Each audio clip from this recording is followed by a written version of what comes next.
Given the current economic circumstances, it is important to set the stage for a discourse on economic revival and re-engineering, changing the role of the state, developing human capital, unleashing competitiveness, and be future ready. Unshackling India, Hard Truths and Clear Choices for Economic Revival by Dr. Ajay Chibber and Mr. Salman Anis Soos does exactly that. Books analyzing contemporary Indian economic problems invariably find fault with governments in having meddled a bit too much in certain matters or not having done enough in others. There are two broad narratives. One, that government policies have stifled private initiatives. The other, government has failed on public investment front. Authors have a great deal of faith in the potential of the Indian economy, despite a very incisive critique of the economy and its long-standing, deep-rooted problems in areas like agriculture, industry, and even the services sector. Easy to find the government, the private sector, the public sector, the banks guilty, but difficult to provide an alternative, which the book does. Authors are upbeat about the possibilities that climate change and transition to a low carbon economy might provide for the Indian economy. New technologies, new ways of manufacturing, new job opportunities, and also to get rid of some of the hangovers of the past.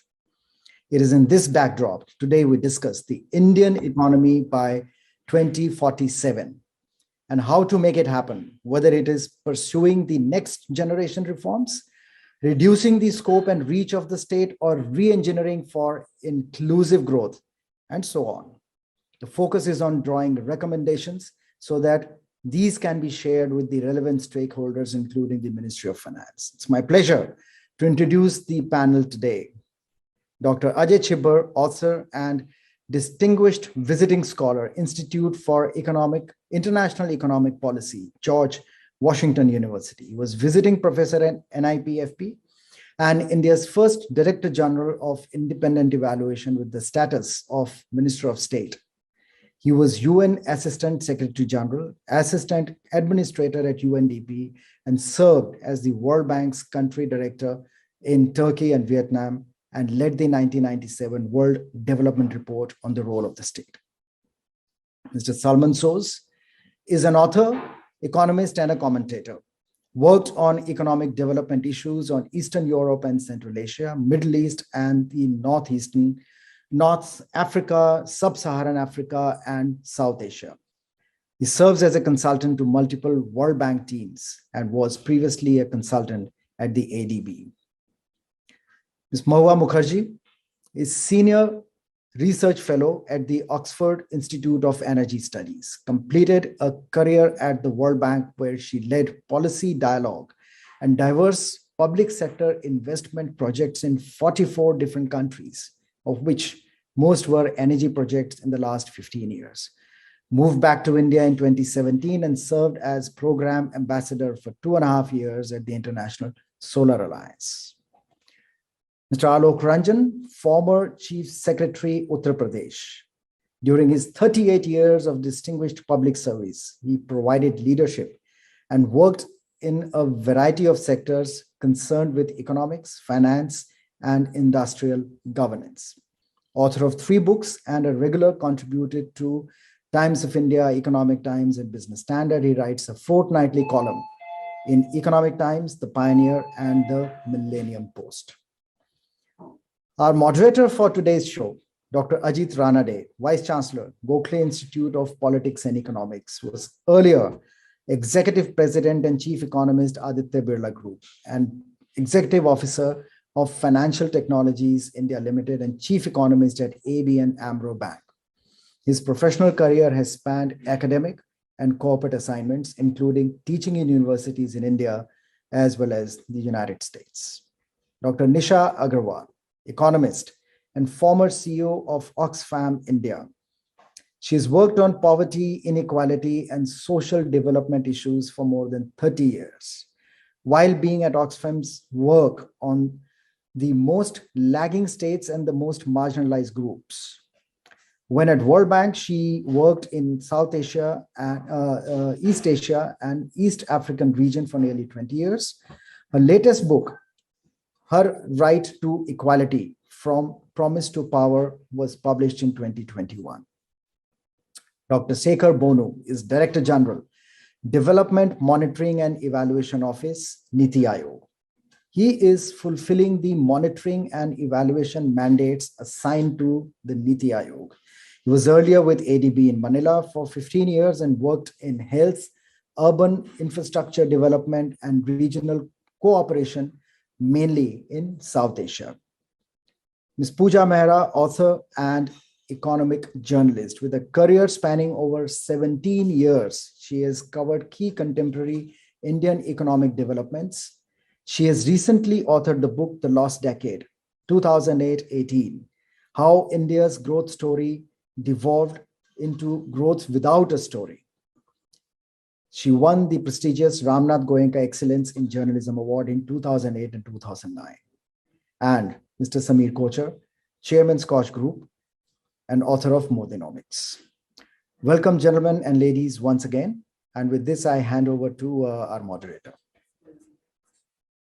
Thank you, Dr. Gurushanan. And I'm privileged, delighted, honored to be moderating this panel. We have an excellent lineup of speakers. And of course, we are here to celebrate and discuss and cogitate on this book called Unshackling India. One of the questions I always like to ask, but I'll ask it later, is who shackled India? When did it become shackled? So we want to unshackle it. The proposed program is as follows, that we will have the authors, Dr. Ajay Chibbar and Dr. Salman Soz, talk about the book for the first maybe 8 or 10 minutes. And then we have the panelists who will give us their initial remarks on the book. I'll tell you the sequence. Ms. Nisha Agarwal, followed by Mr. Sekhar Bonu, followed by Ms. Mahua Mukherjee, followed by Mr. Alok Ranjan, and followed by Ms. Pooja Mehra. So requesting the panelists who will give their remarks to restrict their remarks or comments to maybe 7 minutes so that we have enough time for a conversation, a discussion, a critique, and some questions later. So as a moderator, I'm tempted to use my time to make some general remarks, but I think I'll come back later. I've read the book and it's it's a delightful read. It's an easy read.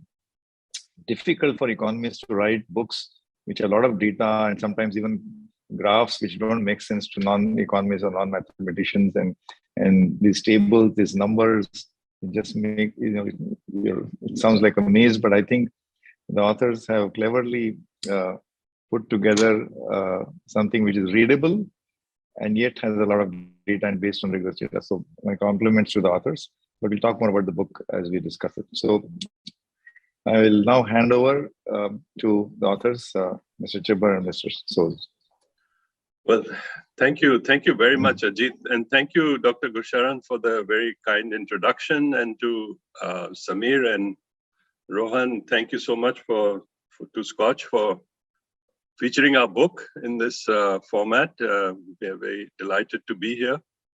Just, we are here more to listen, but just very briefly to introduce a little bit the book. You wouldn't believe it, but while Salman and I are from the same college and we went to the World Bank, we only met each other like 2 years ago, just before the pandemic, and we found that we liked each other's views. And then came the pandemic, and we realized that all the problems we had talked about were now actually exacerbated and exposed by the pandemic, the problems that India was facing even before the crisis. So then we decided to write the book, and we thought there were two perspectives we could bring, because both of us had worked in many parts of the world. And whenever we went back to India, which we often did, and we all both worked in India as well, what we discovered was that whatever solutions others had come up with, whenever we suggested those to people in India, the reaction always was, well, this is never going to work in India. India is very different. India is sui generis, And I shouldn't say this, but particularly among the bureaucracy, you would get this reaction. But it was wider than that. And we said, well, we realized, well, India is of course very different. India's history is different, culture is different, the whole background is different, but Indians react the same way as the rest of the world does to various incentives, various regulations. And Indians do so well once they leave India. So, and then willy-nilly, we would find that India would come back to just those same solutions. So we said we must benchmark India, not just what India has done over the last 75 years, which we tried to do in the book, but also what has the rest of the world done and where do we stand relative to it. So that was one factor that the book brings about. The other thing was that so this is not a political book, although Salman, as he will admit, has a political background. We said, the problems that we have are not sort of due to any one party. I mean, we've had these problems for quite some time. So it's not a book that's sort of focusing on, any one particular, trying to lay the blame on one party. And the solutions also have to be kind of found collectively going forward. So we said, what is missing at the moment is that, you had a major reform in 91 where you had a team that had a very good idea of how things came together and then pressed certain buttons to move India forward from that point on. And it wasn't just the Dr. Manmohan Singh government. I think the Atal Bihari Vajpayee government also took it on subsequently. But at the moment, while there are efforts to try to reform, it's very piecemeal. There's nobody has a complete picture of what are the state of problems and where does India need to go in the next 25 years.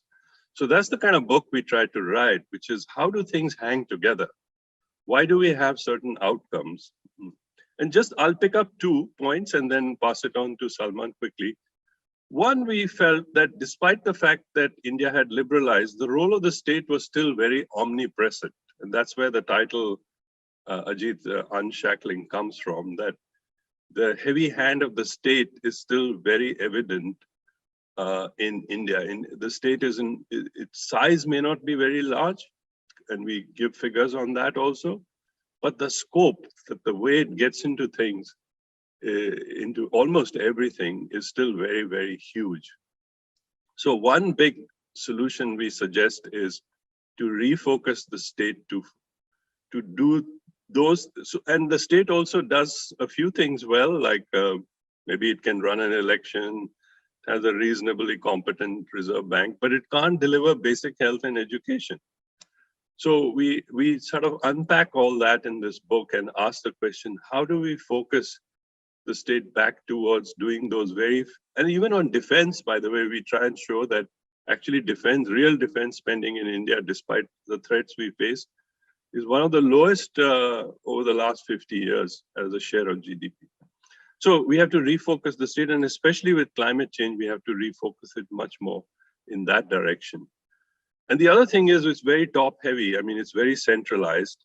And as we show in the book, that in China, in a totally authoritarian state, 50% of spending is not done at the central or even the provincial level, it's done at the local level. And in India, that number is close to 4% of GDP. So anyway, that's one big area we try and unpack. And the other is, why has this system created so few jobs? And there we link it up with a number of things. It's not a one solution sort of answer there we give, but a combination of things that we lay out in terms of labor laws, how badly we've managed the banking sector, and how we use our most abundant factor of production, labor, so badly, and the most the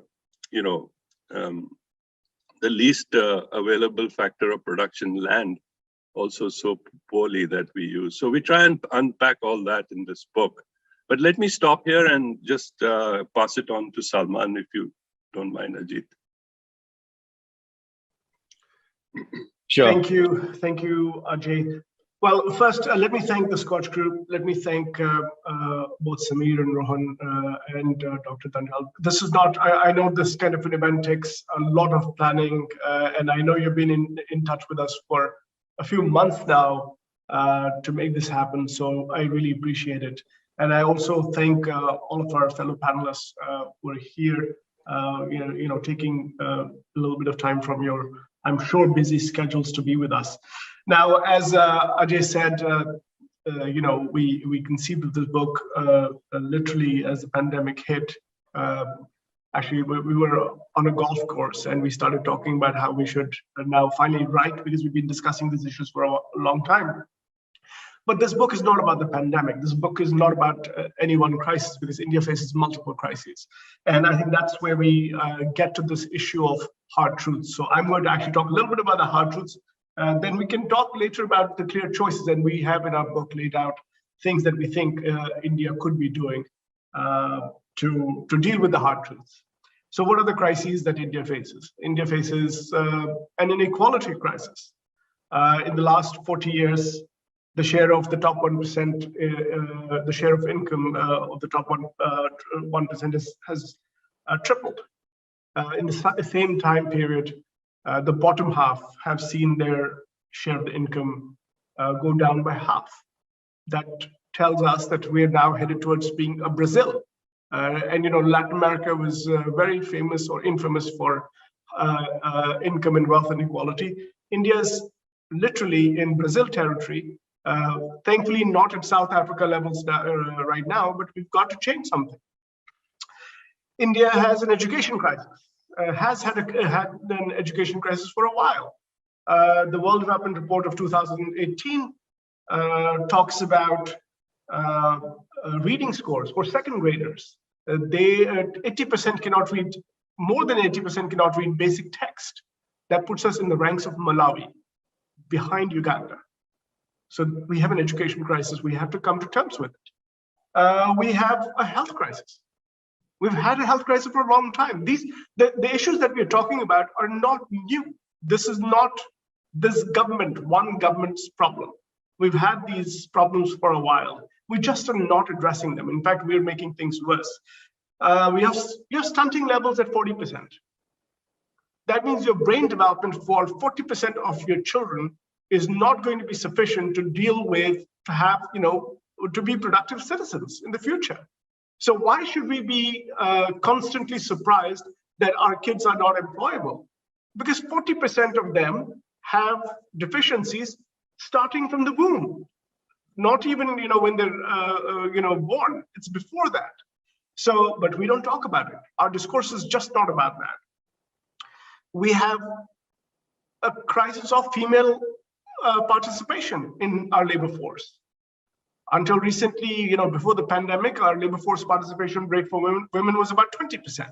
That put us, at par with countries like Pakistan.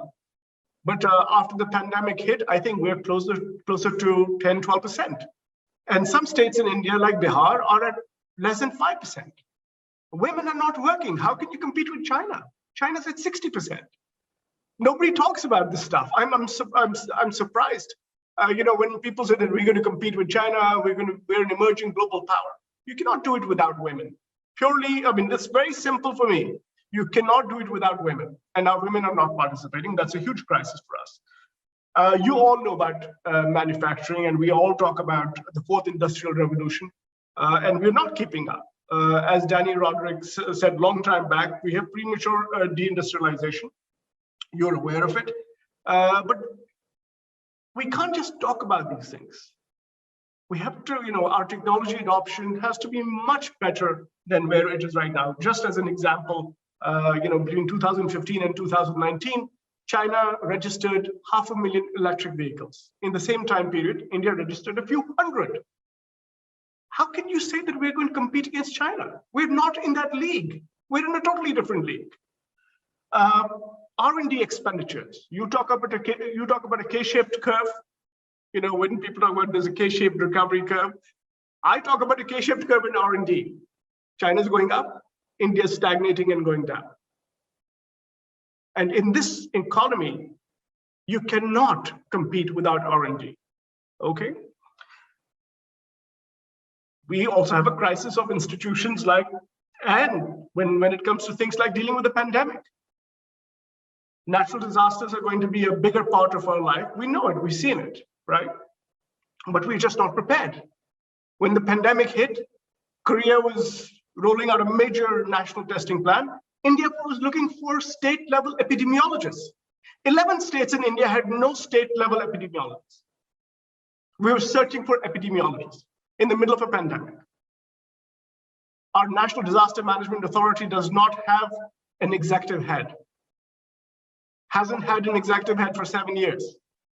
They have 4 members. Nobody talks about it. I don't know what we're talking about, but we're not talking about the real issues. And then, of course, there is the crisis of polarization, which we're all familiar with. And no country in the world is going to be able to have a healthy economy when you have such an unhealthy political discourse. So what is to be done? There are lots of things to be done, and our book lays out certain areas, and of course we can get into that. But we do believe, despite all that, despite all this grim talk, we do believe, and that's why we wrote this book, that India can get to upper middle income status within the next 25 years, which is about $3,500 to $4,000 per capita. But we need to talk about, we must first acknowledge these hard truths, because there are many choices that are easy to make, and then there are some difficult choices. But we can do it. We just have to talk about it. Thank you very much for the opportunity. Happy to discuss it further. Thank you to the authors, Mr. Ajay and Salman.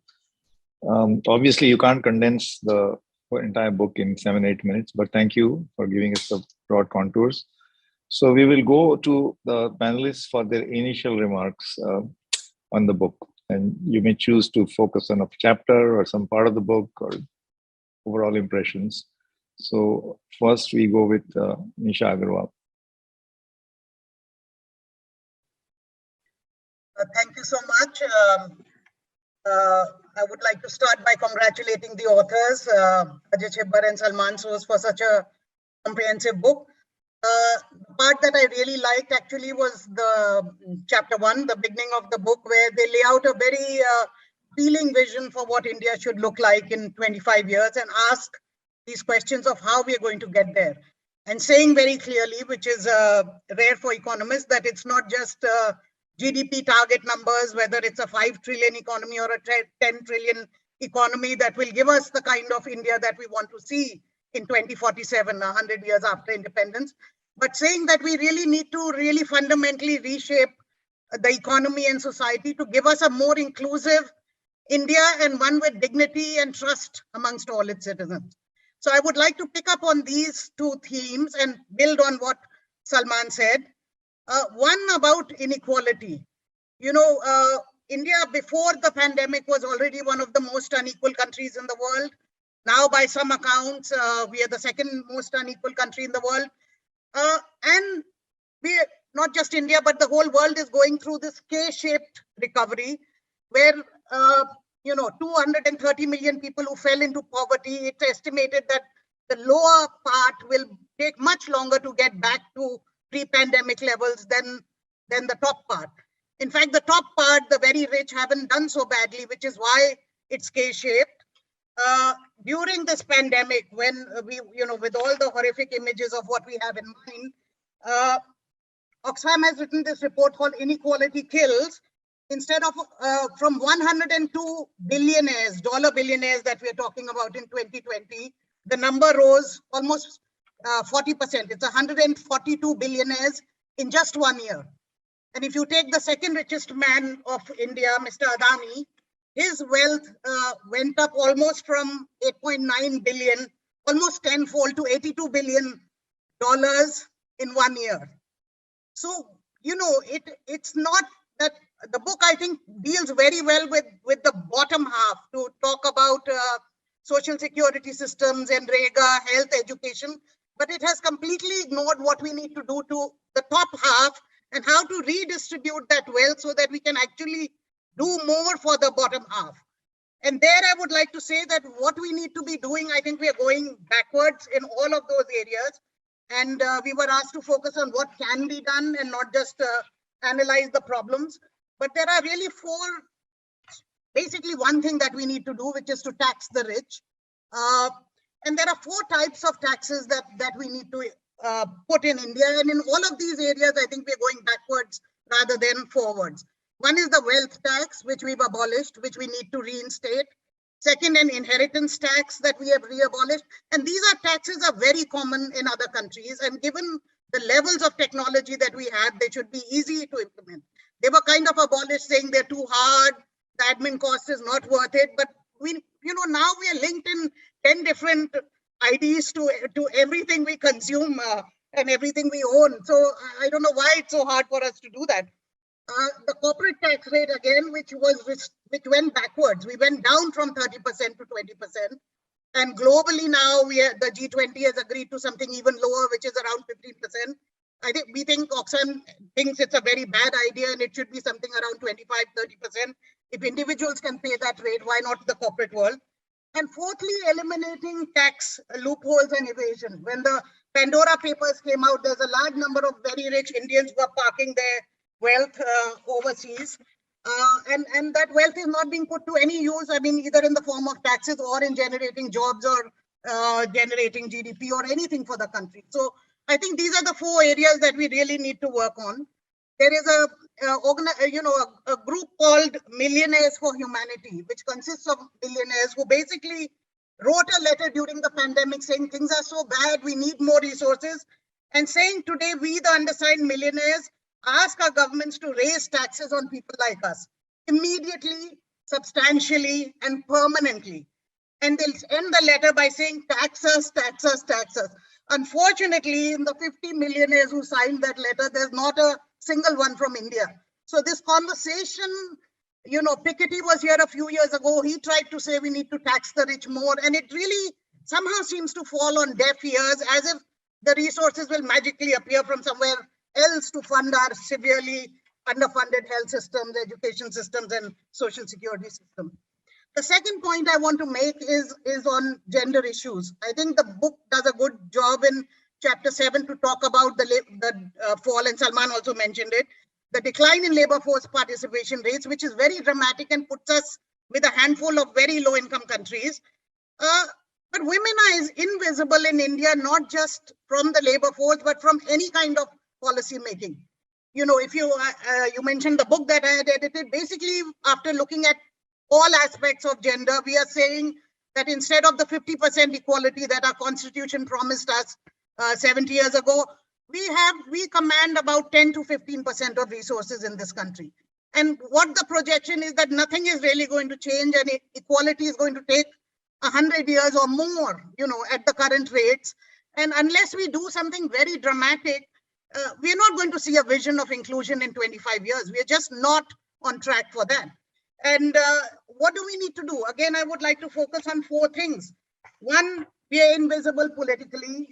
After 70 years, we now have about 10 to 15 in parliament and in the state legislative assemblies. So we need to pass the women reservation bill and give women a voice in policy making, in decision making. Secondly, we are completely invisible in the corporate world. It does even worse than the political world. CEOs are 4 to 5, women CEOs are 4 to 5% of CEOs of the largest companies. The government mandated only 1 woman on every board. The corporate sector is even failing to do that. Again, compared to say 25 to 30%, where the rest of the world is, we're at 10 to 15% on board seats, way behind global averages. Countries are now beginning to mandate equality on boards because there's plenty of evidence that breaking up the old boys network leads to better governance. We haven't done that. Putting 1 woman on a board is a recipe for disaster. You need a critical mass to make a difference. So we need a new laws by SEBI, by the Ministry of Corporate Affairs, to actually say that 33 to 50% of board seats should be for women. Third, of course, a very, very important point that the book has emphasized, which is improving the labor force participation rates of women.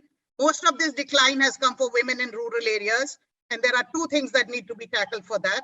One, of course, is labor-intensive manufacturing. We really need to grab the stuff moving out of China, which Vietnam and Bangladesh have done very well, as the book points out.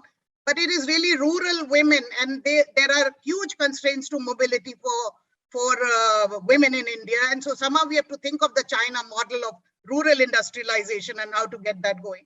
And second is dealing with the social norms that prevent women from working. And the main one there is really that they have the burden of childcare and home care. Yes, I'll stop in a second.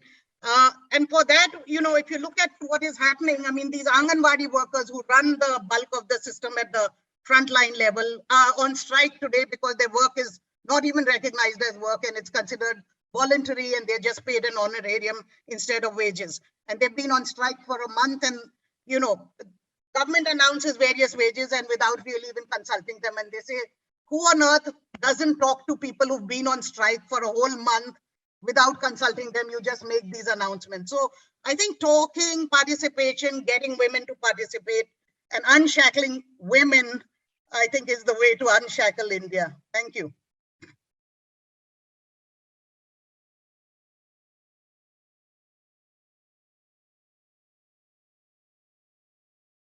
Can't hear you.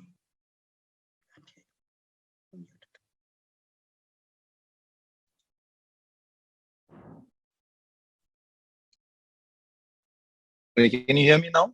Yeah. So I said that you focused on inequality and gender and suggested specific actions. If there's one thing that can be said about Nisha Agarwal, if there's one thing that can't be said about Nisha Agarwal, is that she's not forceful enough. So thank you for your message was very loud and clear. We're going to move on. I'm going to request the panelists to try and see the clock so I don't have to warn you about the bell, because we do want a conversation after the initial remarks are done. So we're going to go to Mr. Shekhar Bonu now. Over to you.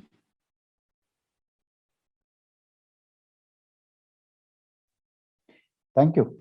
So before I start, I would like to once again congratulate the authors for the outstanding job.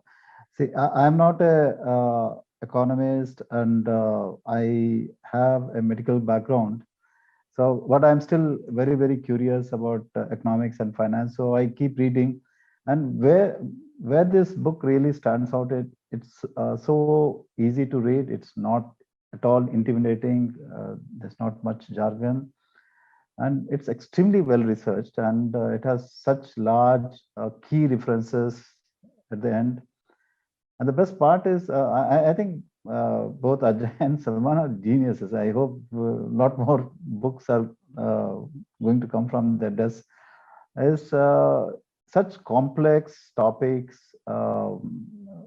connecting the dots, and also making sense at the micro level, but also making sense at the macro level. For example, MG Narega, the type of narration they have while supporting it, but also highlighting the limitations. So it's fun to read, and it is one of those few books which I've actually completed. So congratulations. The great part, is very forward-looking. So one paragraph which I particularly really liked is, we hope, quote, we hope these ideas in our book, Unshackling India, will not only generate interest and discussion in the best tradition of argumentative Indians, but also spur action and a thrust forward to achieve India's destiny in the world in this century. And they lay out clear pathways for next 25 years, the aspirations and so forth. I mean, there are lots of, some parts of it you might agree, you might not agree, but it's a perspective told in a very, very compelling manner. I'm also one of the bureaucrats, so it's not that I sit in NITI Aayog, I sit in many of these brainstorming meetings. It's not that these issues are not discussed. Many of these solutions are also thought through, the analysis. Probably I'll stick to what I've seen over my 30 odd years of civil servant career.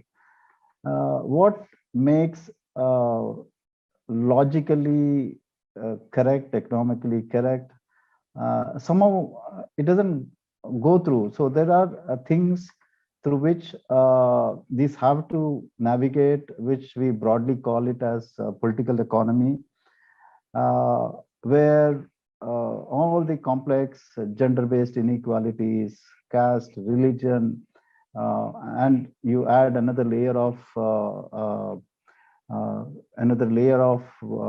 interest groups, and then weak institutions all interplay, which makes it very, very complex. How do you take these solutions which look so elegant, translate into action for the type of goals or outcomes we want to achieve? I mean, it's very simple. You raise passenger tariff so that you don't need to cross-subsidize freight. And freight is cross-subsidized. Actually, the power consumers in Punjab cross-subsidize passenger tariff in railways. That's the logic. And but who is going to do it, and at what cost? And in a competitive political economy like India, where you just have 5 years, and the huge amount of capital, electoral capital that you have to spend. Likewise, you have power tariffs, you have huge amount of subsidies. It's not that there are a lot of smart people in the government who understand, but how do we handle this political economy challenges? I think there's a lot more need to shift our research into this world of how to get these things done in a context of the political, so-called political economy. And I think this is where sciences are not strong enough. The behavioral economics part, the institutional economics part, they are not as simple as demand, supply, and other parts of the economy, but still they have a important implication. Unless until we figure it out, how do we navigate in this complex context? So, I mean, there are some, I think where government has done very well is to free the economy. I mean, let the markets operate. That part is probably easier, and maybe there's some parts to do. But where the markets have failed, where the state has to take a major role, how can it motivate its providers? What type of models, efficient models we can come up with? We find these challenges even in US. They spend a huge amount of money on their healthcare. What are the types of outcomes that we see there? Still around large number of their disadvantaged groups don't have health insurance. So I think the whole different parts of the world are confronting with different types of challenges. My call would be that we know reasonably well about what will work, but solutions. But where I think we need to focus and have a lot more research and understanding is how can you take them through this black box of so-called political economy or the context and get the outcomes delivered. It's not enough to let your frustration out on some government and have someone to blame. The truth is, I think everyone is keen to deliver it, but how do you navigate it? And recent whole agriculture reforms and the way some powerful farmers expecting that the next would be withdrawal of minimum support prices have stalled the whole reform process. Yeah, you can say that we could have done a slightly better job, but the government is confronted with a situation where it has to deal with interest groups, very, very strong interest groups, and those people whom it wants to support, most of them are voiceless. So it's a sort of a very complex game. I don't want to take too much of my time, but the point I am saying is that there is need. We know, I think the book has done a great job. I hope the next round of book would be to unravel this black box and tell us how to handle these complex contexts and get results. Thank you. Thank you, Mr. Shekhar. So we have 3 more panelists, but please, don't keep saying, "Arey, the authors have to write another book," so we can discuss the action plan later. let's say in the middle, if not toward the end of the session, we have to give the authors some silver bullets. That's the purpose of these sessions. Be reckless a little bit. It's okay, I think. We won't be held. We will. It's always I think it was Mr. Shekhar who said that I'm not quite an economist, but everybody feels like they're economists, sir. And actually, we know what is to be done. We know why things are bad, or we know what is to be done. And often the discussion gets stuck at how it apparently Mr. Vajpayee, after a very grand presentation by McKinsey about 10% growth, after like a long extended session, उनका एक famous line था, पर ये सब होगा कैसे? How? So the what के बाद how is something very important. So I think the book has some how tips on how. Anyway, we're going to go to the next panelist, Ms. Mahua Mukherjee. Over to you.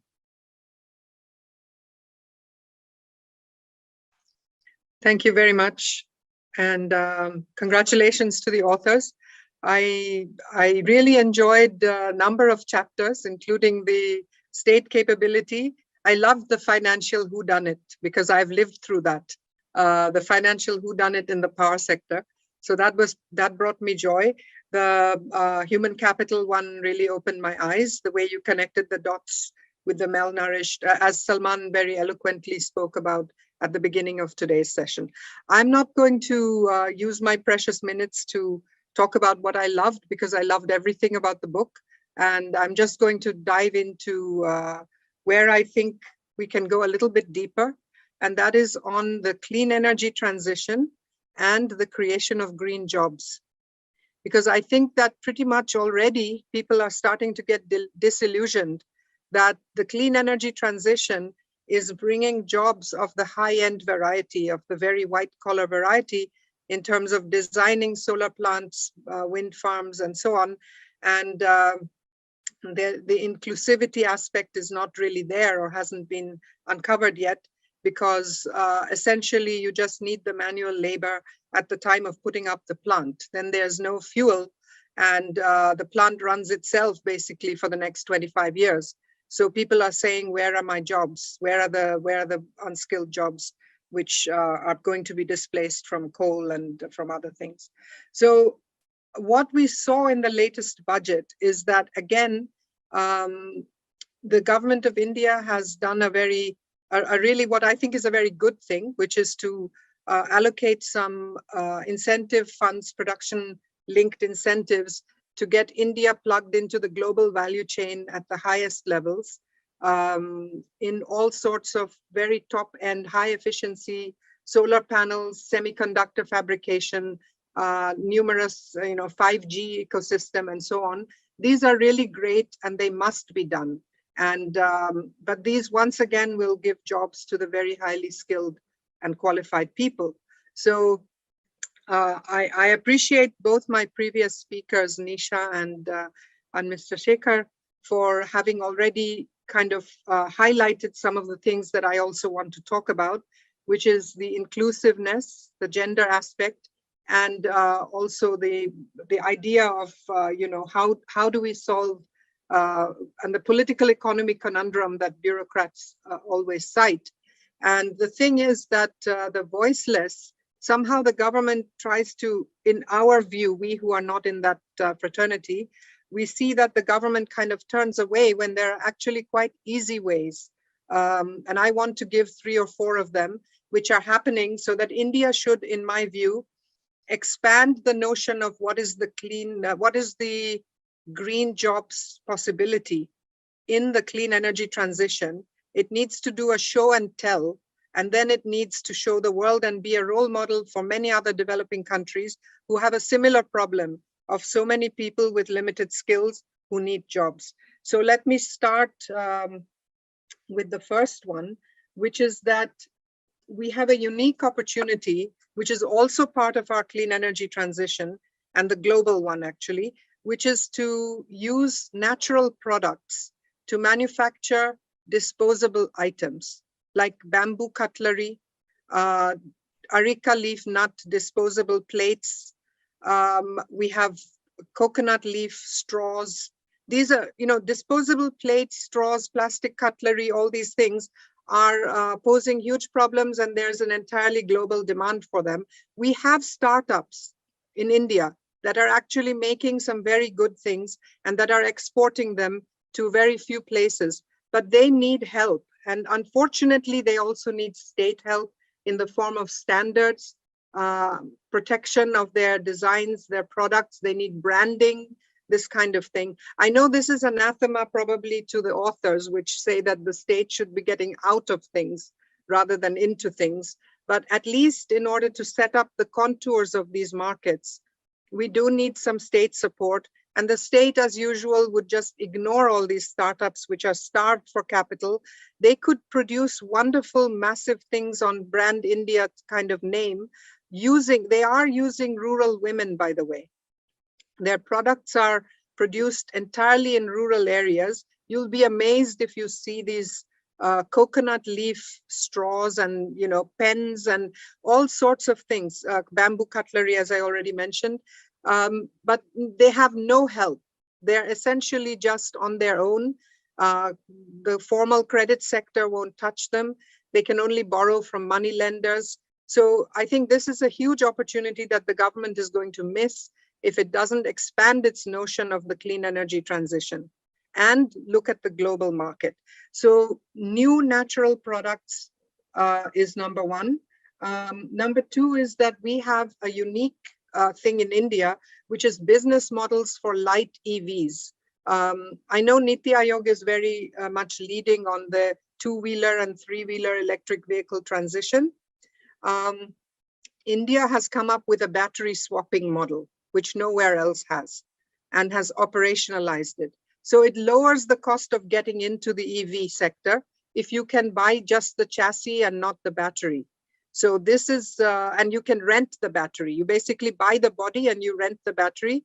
And we have mobile app software which allows you to find the nearest battery swapping station. It's about a 7-kilo battery for a two-wheeler. So you just lift it out, give it, take a fully charged one across the counter. This is unique. I've written about it in my, I've written about it, and anybody who reads this loves it. No, it's not being done anywhere, and this should be exported throughout the developing world, this business model. I could say more, but let me just jump straight to my third one, which I think India can expand its clean energy transition notion, which is another unique thing that's happening in Delhi. Because of the regulation that cars over 10 years old on petrol or diesel cars cannot be on the road anymore, there's a unique industry that has sprung up, which is conversion of these cars to battery operated ones. Nobody has heard that. Everybody thinks it's very cool. A lot of people have told me that India can actually export this service to the world. Some of us remember about 20 years ago, people used to pop up abroad offering to tailor your suits overnight. And that's sort of a service skill. Instead of that, people can say, I will convert your car to a battery operated car in 4 hours. And I will, in India, the price is $5,500 US, so 4 lakh rupees, which is far less than the cost of buying a new EV. And let me move on to my final one, which is a land use change. I think somebody on this today's event already mentioned land use change. We cannot afford to have as much land as we need for the amount of solar panels that we have talked about. We have a target of 280 gigawatts. Now, 2 gigawatts in Karnataka is taking up 13,000 acres. And this is like 56 square kilometers that is fenced off. People didn't realize that they wouldn't have access to their land once they leased it. But we just can't do it. So agrivoltaics, this is my last point. Agrivoltaics is some German R&D, which is showing that the soil benefits and the solar generation is higher when you combine land, you have a land use change, and you actually plant crops below the solar panels and in between the rows of the solar panels, because the transpiration of the plant cools down the power electronics on the backside of the solar panel. So we just don't have a way in our country, just following some of Salman's hard truths, to get rich people and poor people to work together. Just to, take one more step beyond what Nisha was saying. If they're in the same space and they're earning their money from the same space, we don't seem to have ways of making people comfortable with that. So if you have very wealthy solar park investors, they are uncomfortable and they want to just think of putting fences and not letting the farmers there. So we need some regulations. So I will conclude by saying, yes, I agree with the authors that the government needs to get out of a lot of things, but it also needs to get into some things through standards, through regulations, through mandating things. In the case of the batteries, by the way, it needs to mandate interoperability of batteries so that you can switch batteries across different EVs that have been made in India. Similarly here, it needs to say, sorry, any new solar park has to be an agrivoltaic park, or you can't just have the land all to yourself and kick off the farmers. I'll stop here before I run out of time. So thank you very much. Look forward to the discussion. Thank you, Ms. Mowa. So we have given three very specific ideas and actionable ideas. I didn't know that India was the only or one of the very few countries which actually have a national battery swapping policy. Because I am told that the battery life is actually 10 years, whereas the car life may be 4 or 5 years. I mean, the battery life is more than twice. So they actually have a market value. So it makes sense to have a battery swapping policy because they last much longer.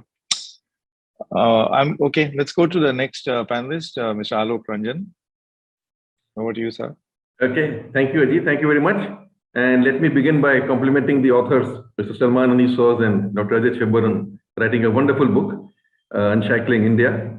As I have not met Mr. Salman Soz earlier, but I was very happy to hear his comments today and the way he has articulated his viewpoint in the book also. And of course, I must share with you that Ajay Chebbar I know very well since both of us studied together in the Economics Honors in St. Stephen's. And of course, and we were in the residence together on the same Mukherjee West Block. And it so happened he was one of our brightest stars out there in economics. I do remember that. And even though I moved away, I went and did my MBA from IIM Ahmedabad and then got into the IAS. He went to D school and then abroad and PhD and everything in World Bank. And at that time also, I remember we always knew that Ajay would go into academics because he was so conceptual all the time, so clear about his views and so absorbed in whatever he was studying. I always, even at that time, remember, I had a hunch that he'll find a career in academics, and he's done so, and has done so well for himself. Regarding the book, I must say one thing, that normally I've read a lot of books by economists, and normally they end up by having a kind of a negative approach by saying that this is wrong, that is wrong, this is not doing okay, this policy has not worked, and they'll also say at the end of it, but they don't come out with a real solution really, It's more diagnostic than anything else. And being an administrator and having worked in the field for 38 years, I know it's very easy to find what is wrong and what are the problems and diagnose. But the most difficult part is to find what is the solution and what will work and how it will work, when it will work, which way we should go about, what should be the roadmap. And I was happy about this book mainly because they have focused on the roadmap. Every chapter, various chapters on various, whether it is clean energy transition, whether it's about women participation, whether it is education, whether it is health, whether it is inclusive development, they have come out with a roadmap. So that I think was one, and in that roadmap, they have highlighted all the issues which are under discussion and possibly suggested what could be the best alternative. So that way I was very happy with the book because it's more, prescient about what is going to happen in the future and a roadmap for the next 25 years as we laid down in this. The theme, of course, is reducing the scope and reach of the state, as the Unshackling India says, and improving its capability, enhancing its capability or competence. Well, there are different views on these issues also at times, but all said and done, I think we must and we have to agree on this fact that somehow what the Honorable Prime Minister of India also once said, that he wants to have minimum government and maximum governance. I think that is the right approach, though of course it's a matter of debate how far he has been able to achieve that because of different constraints which have come up from time to time maybe.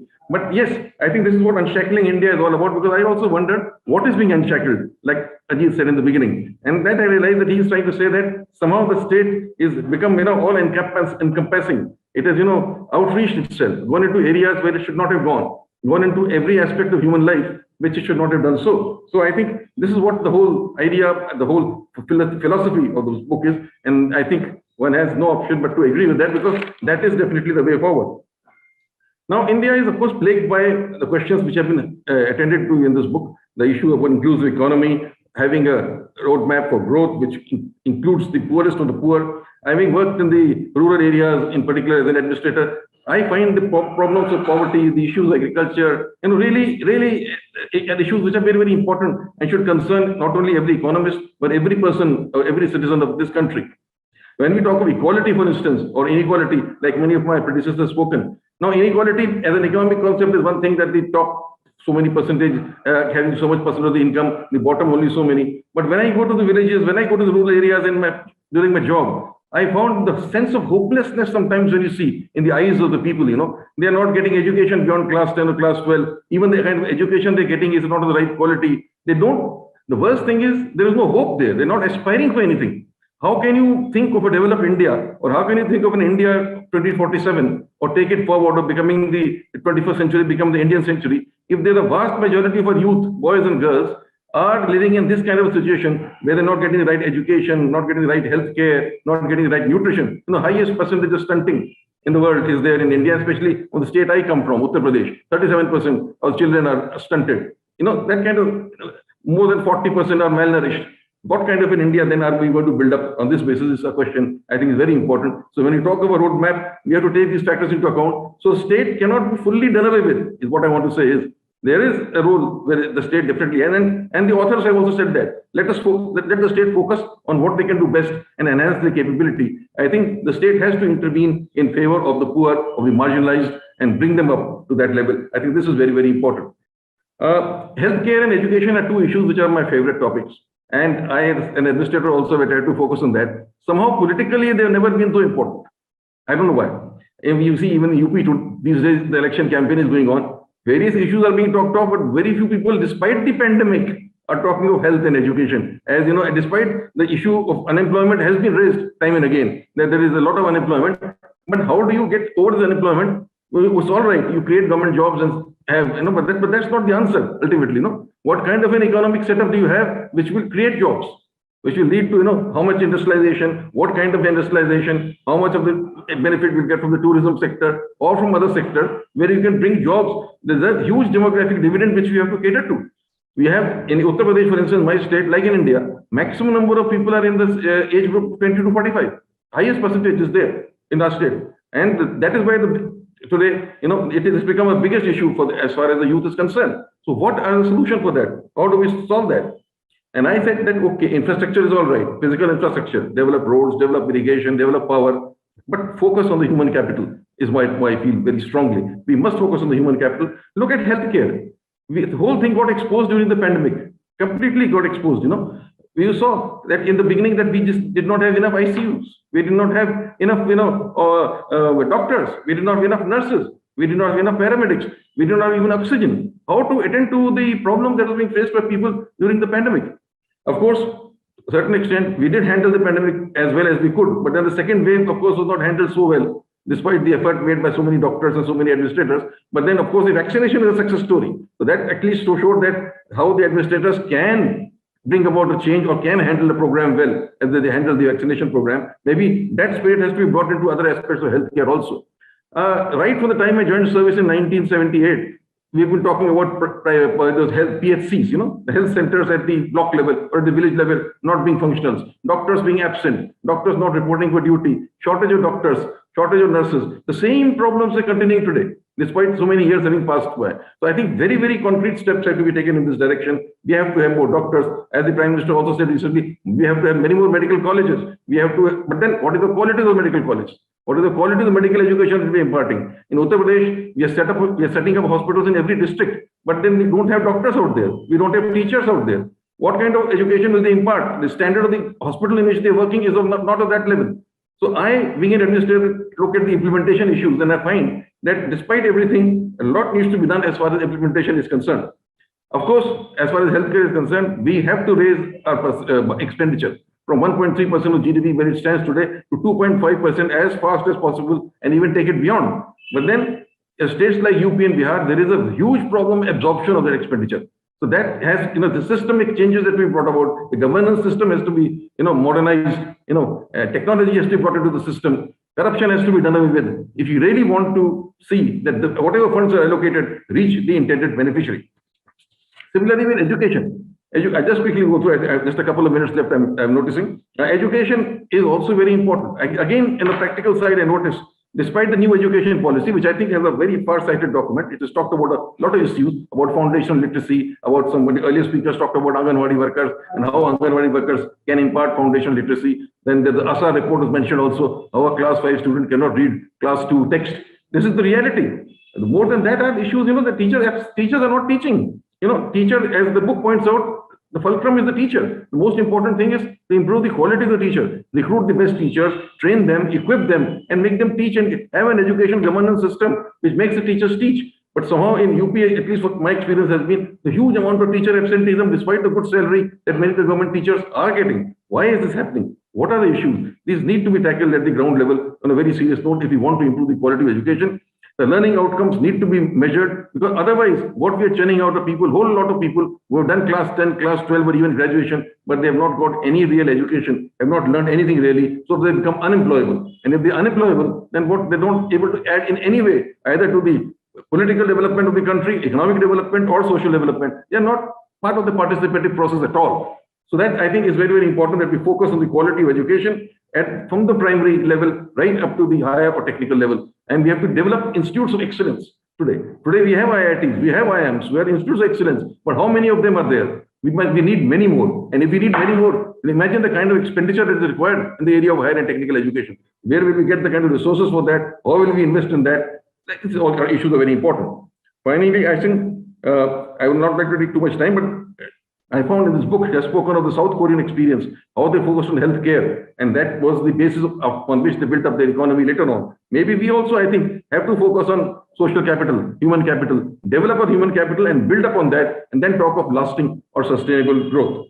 About policy making, just one word. There was mentioned by some of the speakers earlier. I think policy making has to involve all the stakeholders, especially the poorest person available, to know what he really needs, then come out with policies. Otherwise, policies fail, not because of any other reason, but because they're not attending to the real issues which are prevalent in the economy. If they do that, then they will certainly be successful. They can be implemented better. The case of the farm laws is there. I was a supporter of the farm laws because I thought the agriculture sector needed structural reforms. But the process of introducing them was not participatory. If they were not participatory, then they were not able to communicate what they wanted. And the farmers felt that this was against them. And they thought that their main issues have not been attended to. Maybe if they had been involved in the whole process, the much better solution could have come about. And finally, I'll say that one last, just as I finish, one last question I'll have for all the panelists. Also, I think I like them to answer, which is troubling me a lot. I am reading everywhere that manufacturing now is no longer leading to kind of employment that is required. And we require employment. And in UP, for my state, we want the industrialization of UP. So somewhere I read Azim Premji report that in 1994, if you invested 1 crore, you employed 33 people. Today, if you're investing 1 crore, you employ only 8 people. The employment elasticity has gone down like anything from 0.25 to 0.1. If that is so, then if we go in for manufacturing and manufacturing is not going to lead to jobs, then what is the option? How do we generate jobs? And if we don't go into manufacturing, we will not shift people from non-farm to farm occupations. If we don't do that, then the per capita income is not going to go up. The GDP is not going to go up. This is a conundrum which is there in my mind. And I would like to panelists also during the discussion to think about it. And finally, I will end by saying that what I like really about the book, and I think that is what the spirit should be, that we have to think about the future, about our children, about the others who are coming after us. We have to leave a better country for those who come after us. I think that is the essence of this book. They try to focus on that, and I must really compliment the author for doing that. And yes, we are responsible for what we leave behind for the future generation. Thank you very much. Thank you, Mr. Alok Ranjan. I hope the authors are taking note, because there's been a it's like a gushing ideas, and you must be feeling like standing under the Niagara Falls, trying to catch the ideas in a bucket. But I think, let me remind you that the session is going to be recorded, so you can go over it slowly. But thank you, Mr. Alok Ranjan. Lots of ideas from, as you said, somebody who's been in the field for 38 years. And good to know that your life began at St. Stephen's. Many good ideas, I think, began at St. Stephen's. Anyway, I think, because time, so let me quickly go to our next panelist, and then we'll come back with questions and discussion. So over to you. By the way, our next panelist, Pooja Mehra, also has written a really great book. It's called The Lost Decade. And it's, I think, if I'm not wrong, this is about the decade from roughly 2008 to 18 or something like that, or 10. And it's very, very, very vividly captured and very good narrative. So as Mr. Alokranjan was saying, economists are good at diagnosing what happened. So I'm not going to put the blame on Pooja, but it's a great read. Sometimes that's what tells you actually what needs to be done as well. So diagnosis is important. Okay, over to you, Pooja.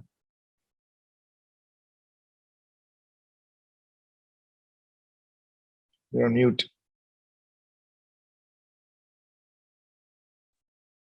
Can you hear me now? Yeah. Thank you, Dr. Ranade, and thank you to the authors for asking me to speak on the discussion, and thank you to SKOCH and the organizers.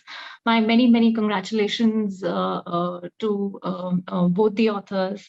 And part of the problem when you're the last person to speak on the panel is that almost everything that you would like to say has been said by the previous panelists.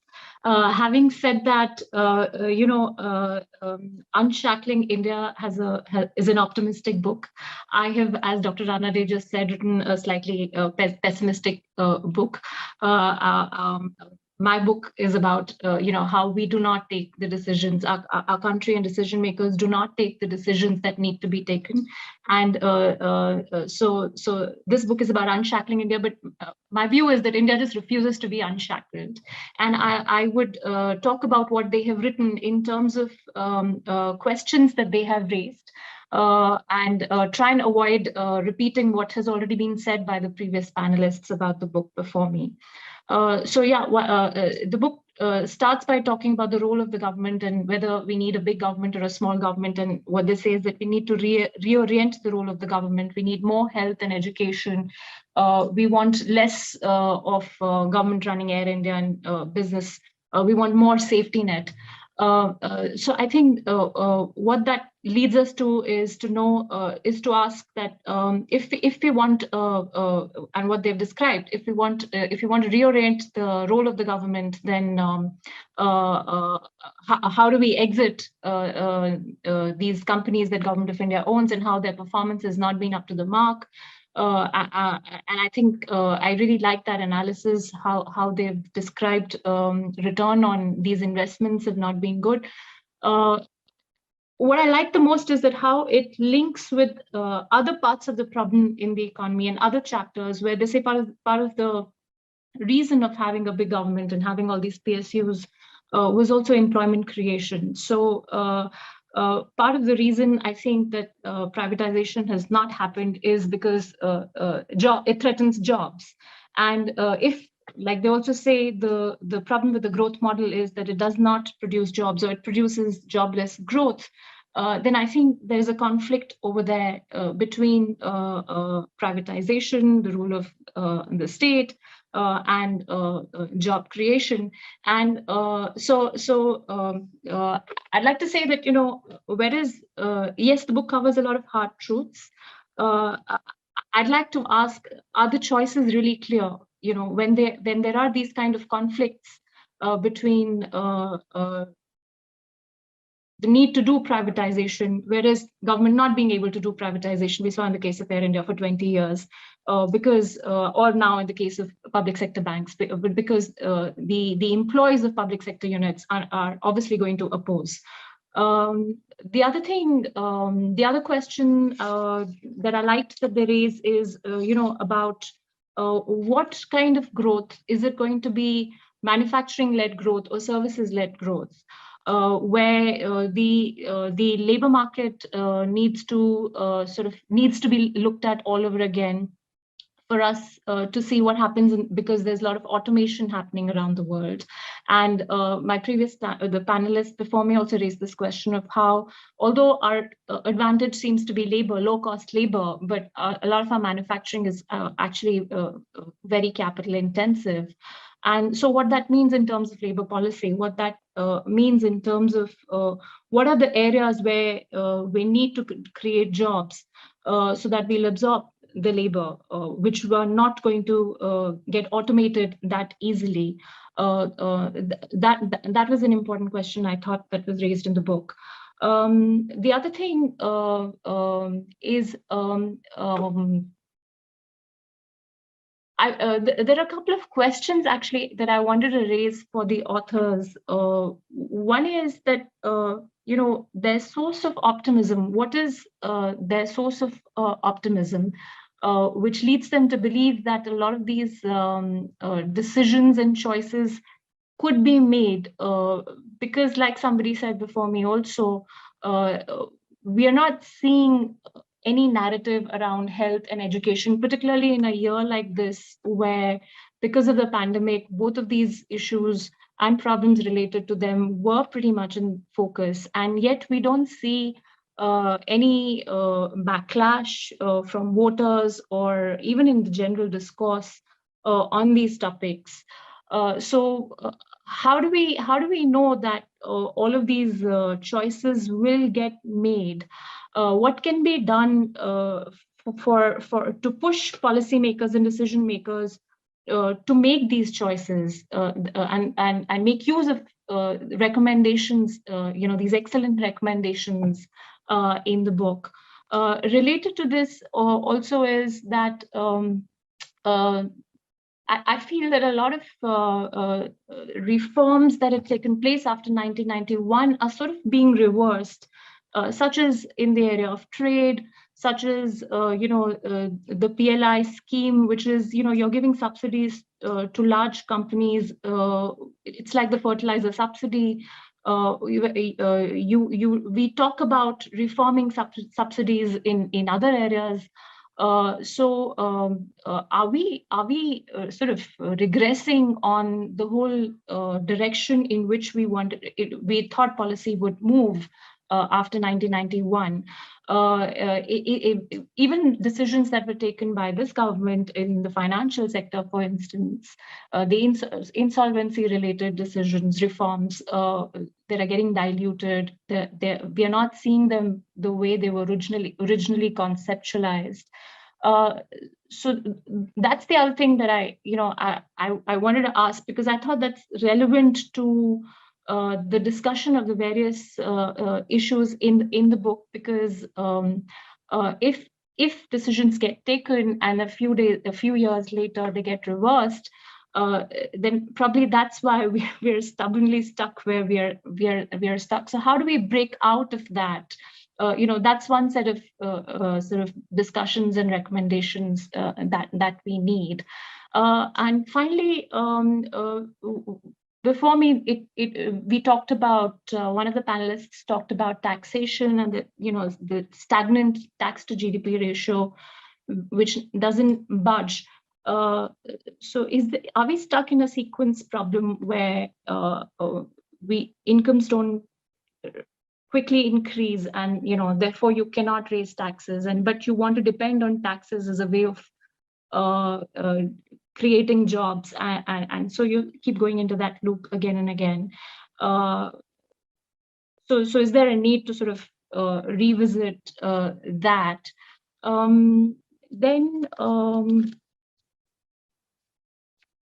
Yeah, I think for now that's what I wanted to say. Maybe in the second round I'll come back with more. Okay, thank you, Pooja. So we do have a time management problem. So for this next phase, I'm going to request everybody to be very brief in their answers. So this is like a rapid fire round. So the authors, please bear with us. Let me just shoot one question at Ajay. How do you react to Nisha's suggestion that we tax? We're not doing enough on taxation. Do you support it?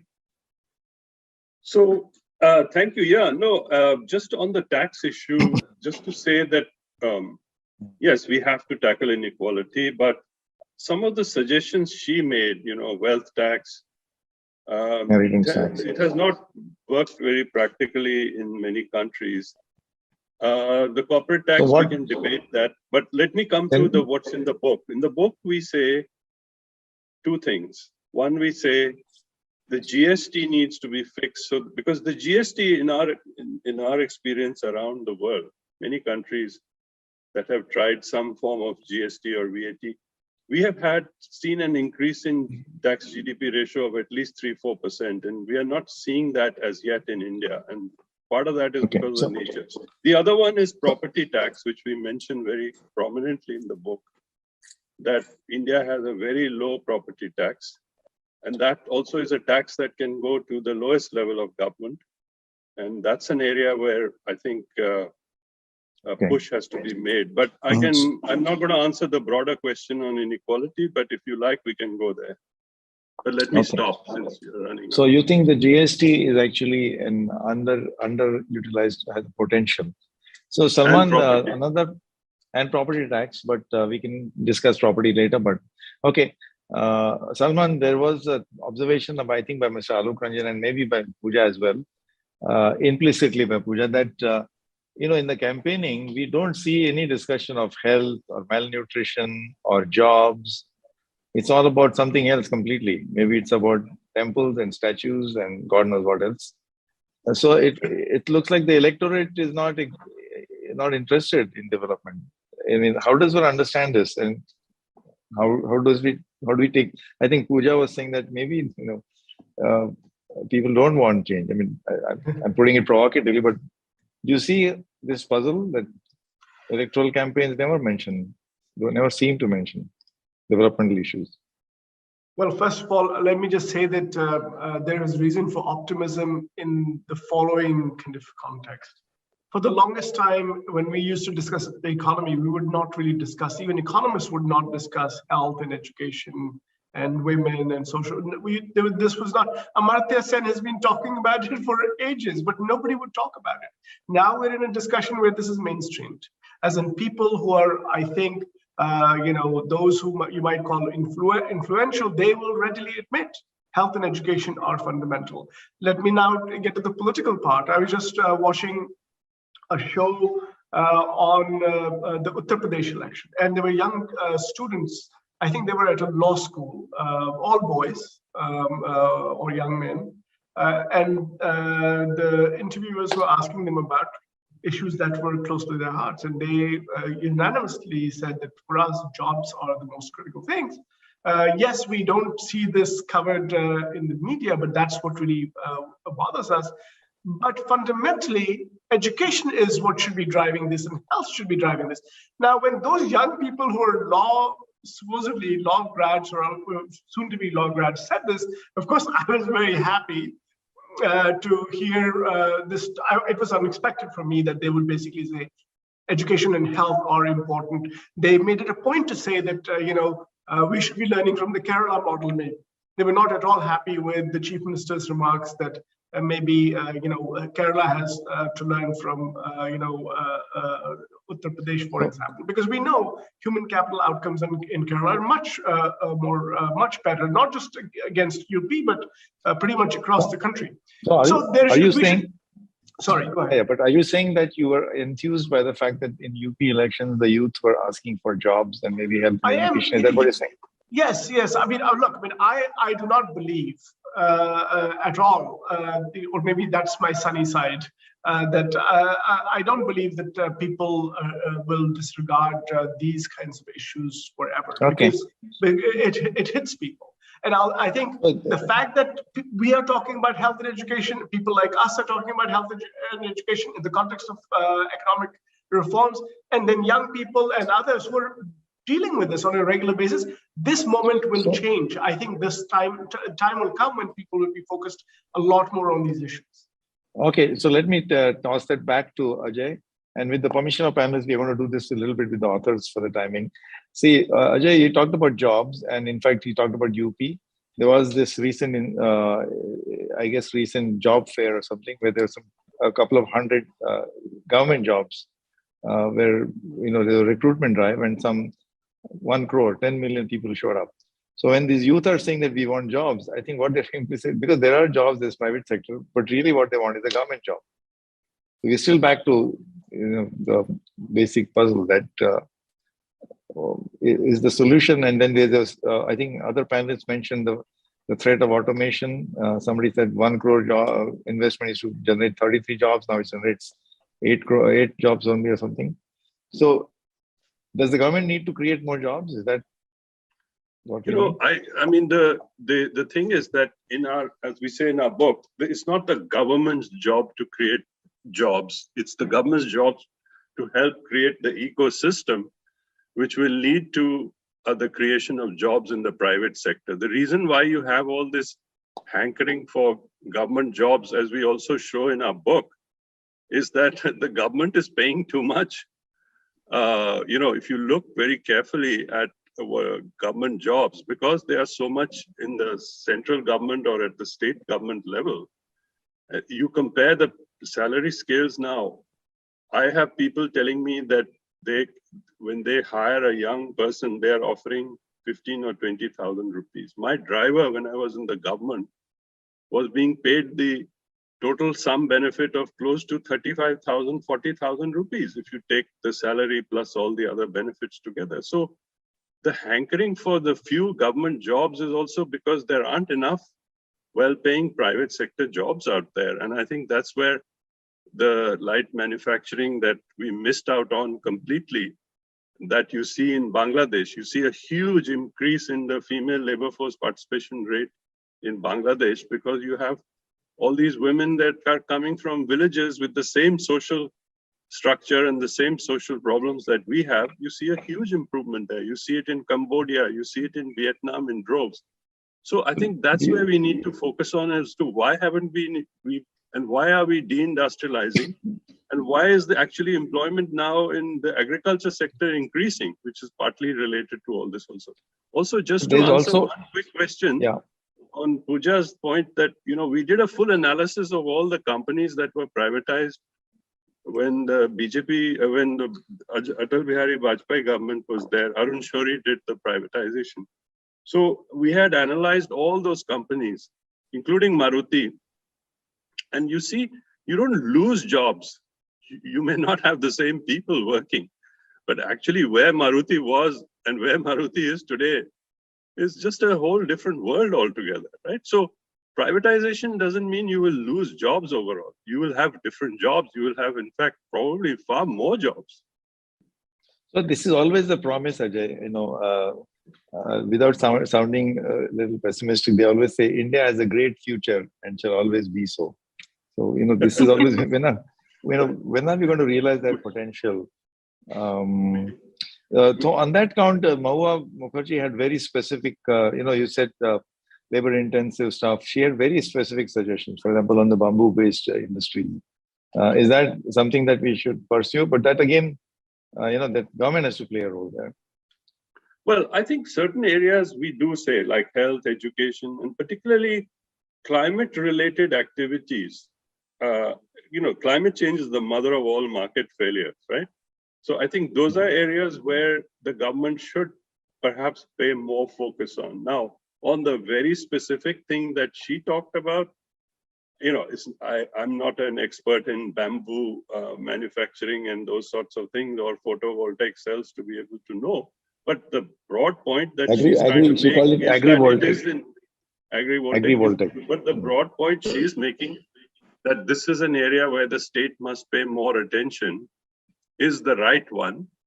And it shouldn't go into nitpicky details on, you know, whether it should be this particular type of battery or that particular type of agrivoltaic cell. I think those are choices that need, I think now technology in the renewable has come to a point where the cost of renewable has gone down sufficiently that you don't need very heavy subsidies, but you do so, and so you need a guiding hand a little bit more than a very heavy intervening hand in that area. Yeah.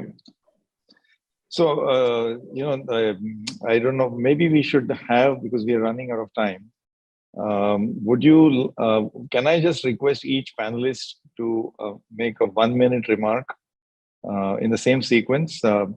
Because I like the forceful thing what Nisha said. I'm tempted to, you know, ask her questions, but we don't have time. That, you know, she said we need to tax more. We need, but on one hand, this whole focus on trying to get the free and, you know, the private sector going, they'll say that, India is already taxed too much. 42% is the marginal rate and so on and so forth. So can I just say, can we just do it this way, that we'll just go around the table with just very brief second round remarks by the panelists, and then I'll give the floor back to the authors. So starting with you, Nisha. I think just to go back to the point of taxation, yes, it's important to collect more from GST, but if you look at the share that India collects from direct taxes versus indirect, it's the opposite of what it should be. Indirect taxes are regressive, direct taxes can be made to be progressive. And the point that I'm making is that we are leaving behind a lot of tools on the table to make our overall tax system more progressive. Okay, I mean, I know that wealth tax is difficult to tax, but inheritance tax is a very common tax in many countries in the world. There is not a problem to say that when somebody dies, 30% or 40% of what they leave behind should go back to the state, so that within 2 or 3 generations, the wealth that has been collected goes back to society and new wealth can be generated rather than remaining in the same families over time. So I think hiding behind saying administratively direct taxes are somehow more complex administratively than indirect taxes, I just don't think it's true from international experience. Okay. Mr. Shekhar Bonu?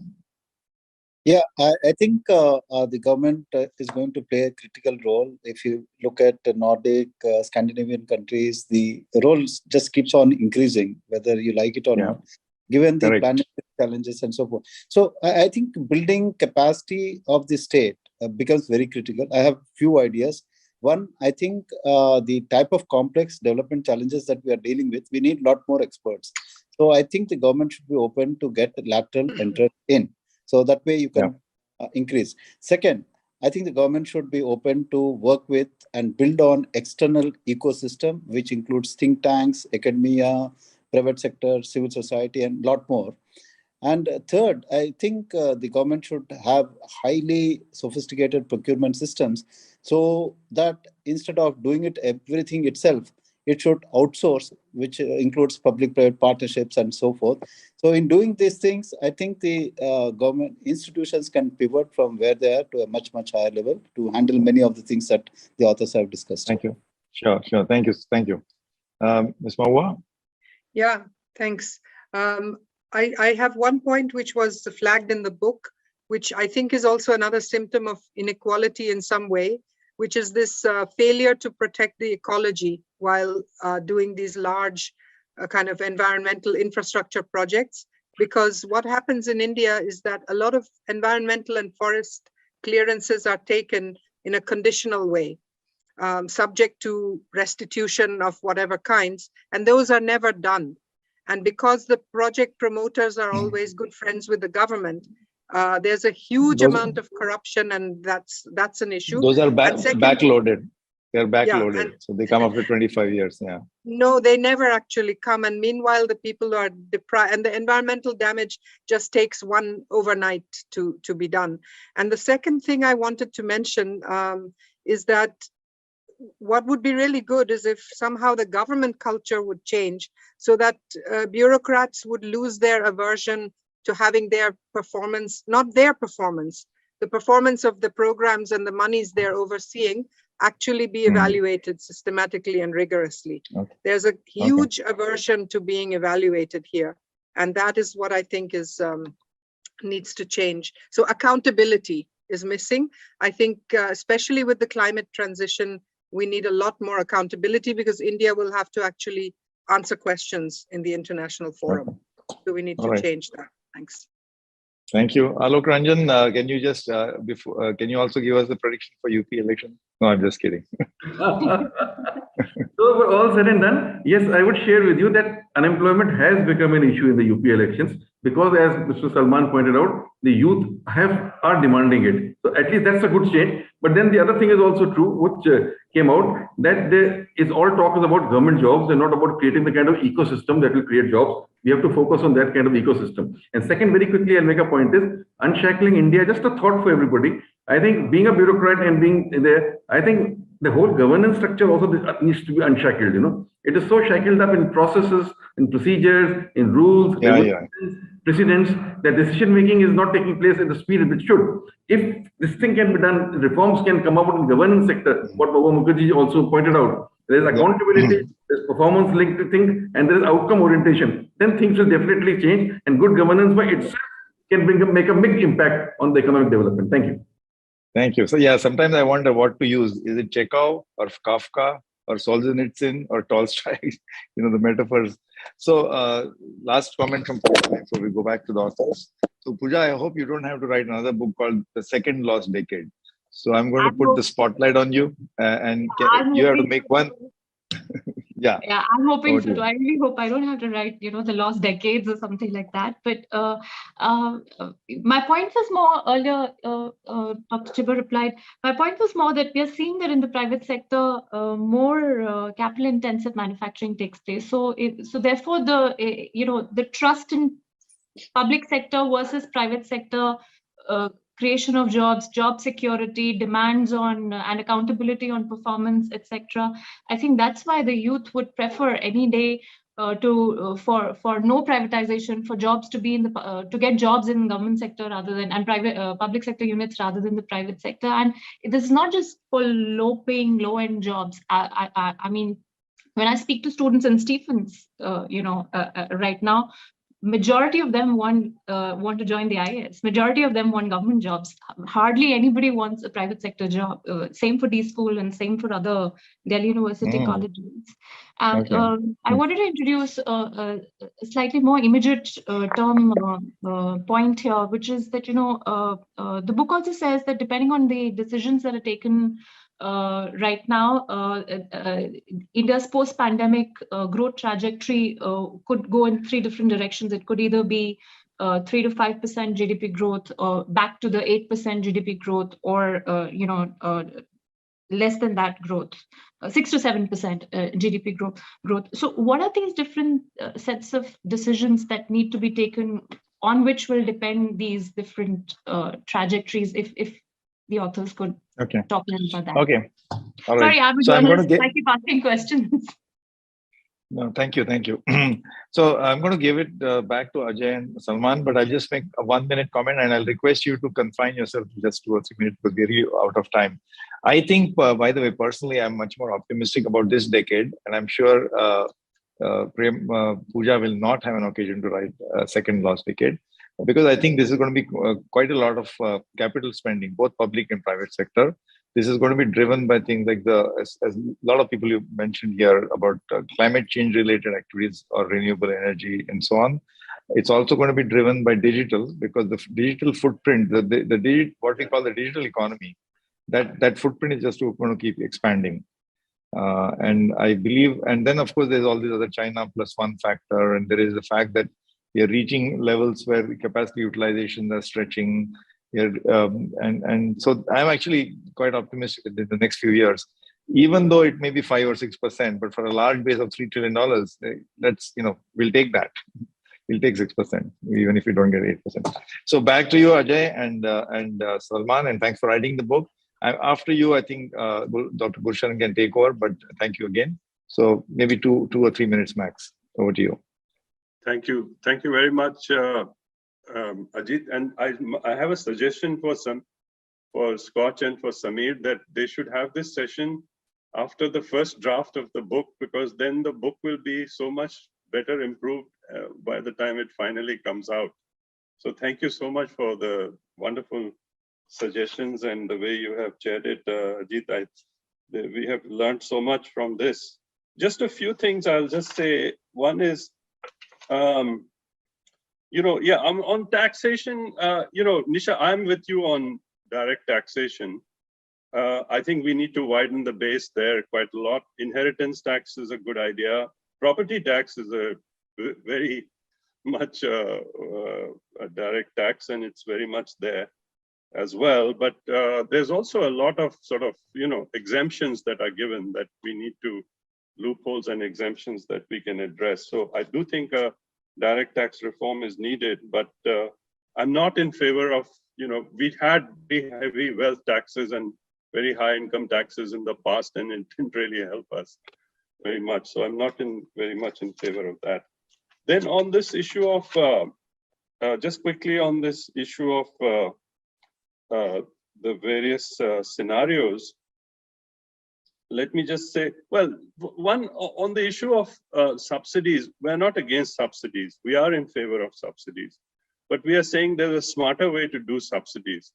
We are very much focused on product-based subsidies, subsidy on fertilizer, subsidy on ticket for passenger rail, or whatever the subsidies, electricity subsidy by electricity pricing was. We're saying unshackle all that. Do give subsidies, but make it people-based subsidies. Especially now with DBT, etc. We have the capacity to be able to do that, and we have the means to be able to do that. So we should stop interfering in MSP and various types of, product-based tinkering with prices that we keep doing, and shift as most middle-income countries are shifting to people-based subsidies, direct income transfers, cash conditional transfers, etc. That's the direction that the government has been going for some time, but we need much more of that. That's what we are saying. On the scenarios, I am also optimistic, like you, Ajit. I do feel that we had gone into a huge slump even before the pandemic. We had reached what our old professor Raj Krishna at D school used to call the Hindu growth rate of 3-4%. But how we will come out of that, perhaps we will go a little better than that, maybe 5%, but we should be, but 5% is not going to solve our problems. We need to be growing at 7-8%. And to create the less of the capital intensive industry, I was chief economic advisor to FICCI, as you know, for some time, Ajit. And there I won't name the person. I asked a businessman, I said, when you invest, you're always investing in these very capital intensive. He says, Ajay, we have adjusted to the labor laws of this country. We either do very capital intensive or we do, what we call casual labor. Because setting up plants that have to deal with our labor laws is not very easy to do. So we have to address some of those fundamental things that we point out in the book, that the labor laws, even after the reforms, are still very complicated. And I'm not an expert, but you can read all these Mahesh Vyas and all these people, they talk about it all the time. So I do think that that we do need to fix some of these factors of production. We have a floor area ratio, which is you talked about land use in photovoltaic cells, but look at our cities. We have the lowest floor area ratios in the world. And that's a regulation.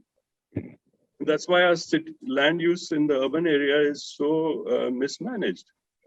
So there are lots of these issues. But I do feel that some more fundamental reform is needed to get to that 7-8%. Otherwise, we will be drifting along at 4-5% for some time. Let me stop. Thank you. Salman, you want a minute? Or? Well, thank you so much. I mean, this has been, I think this has been the most informative kind of discussion we've had during the course of these last few months. These questions of taxation, and I fully agree that we have a more aggressive tax system in India. It has to become more progressive, no doubt about it. These issues of political economy and how do you actually get the politicians to do this stuff? These are important questions. A very rich discussion on the energy sector and the green transition. Of course, these questions about how do you want to talk about procurement? Oh, no. I just wanted to briefly regarding the... We'll talk tomorrow. So procurement.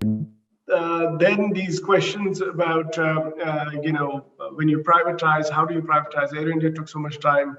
And actually, we do talk about the appropriate way to privatize. Not that, we should not privatize, but there's an appropriate way. How to use those funds. My sense is sometimes that people feel that we should reduce the deficit using privatization proceeds, which is exactly the wrong thing to do. But, obviously, we don't have time to discuss all that right now. I do think that we did not address a fundamental issue, and that is our decentralization. When we talk about government, we always talk about government in the singular, as if we're talking about the central government. We should be talking about governments and all the way to the local levels. India's future, just as I emphasize women, the other strand is decentralization, and all the way to the local levels, empowered local authorities, and we have to work towards, help them get the capacity that they need. If we do not do these two things, my fear is, of course, health education, you have to focus on those things, and social protection. But if you do not focus on women, if you do not focus on decentralized governance, those are the two critical reforms. I don't see India at 5%. Forget 8%. I don't. And India must grow at 8%, at least. India has the potential to grow at 8%. I don't think we should be satisfied with 5%. But we have to make some fundamental changes. And the political class has a big role to play there. It is their political economy. But I can tell you from personal experience, working in Baramulla as an MLA candidate, I spoke only about health and education, did not promise a single job, and I was competitive in the bastions of the People's Democratic Party and the National Conference. I was from the Congress, and I was competitive. Only talked about health and education, and people listened. People listened. You have to have a conversation. We're not having the right conversation in the country. I hope we do. Thank you very much. Thank you. So Samir, back. It's over to you. It's a wrap up now. Samir and Rohan and Dr. Gulsharan. Well, thank you very much. It has been such a pleasure, and we already 11 minutes over. But that's the track record we have for every book. Panel, thank you very much for being here. And I'm looking forward to this book going on and winning the SKOCH LITFest Award for economics. That announcement would come soon. The India Economic Forum is on 26th of March at India Habitat Center. So do block your diaries for that. See you. Thank you very much.